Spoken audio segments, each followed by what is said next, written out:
দুর্গাপূজায় ঠাকুর দেখতে বেরিয়ে একটি মণ্ডপের পাশে এক দাদাভাইকে এরকম ছোট ছোট অনেকগুলো কাঠের রাধা মাধবের বিগ্রহ নিয়ে বসে থাকতে দেখেছিলাম। সেই বিগ্রহগুলোর মধ্যে আমার সব থেকে পছন্দ হয়েছিল এই বিগ্রহটি, কারণ সেখানে সবকটি নীল রঙের বিগ্রহের মধ্যে কেবলমাত্র এই একটি পড়ে থাকা কালো রঙের বিগ্রহই আমার সব থেকে বেশি পছন্দ হয়। তাই আমি ঝটপট কিনে নিয়ে চলে আসি। বিগ্রহটি সব কিছু সুন্দর হলেও কোথাও গিয়ে অঙ্গরাগখানা ঠিক আমার মনের মতো হয়নি। তাই আমার কৃষ্ণকে আমি আমার মনের মতো করে সাজিয়ে তুলেছি। অনেক ছোট ছোট কলকা দিয়ে আমি এই অঙ্গরাগটি করেছি।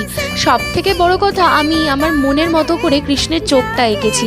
আর এই অঙ্গরাগটি করার পর এই বিগ্রহটিকে আরও এত সুন্দর লাগছিল যে তোমাদের কি বলবো, মানে চোখই সরানো যাচ্ছিল না। বিশেষ করে সামনে থেকে এই বিগ্রহটি অনেক সুন্দর লাগছিল। সামান্য কাঠের বিগ্রহ যে এত সুন্দর লাগতে পারে সেটা আমি দেখেই অবাক। তোমাদের কেমন লাগলো সেটাও জানিও।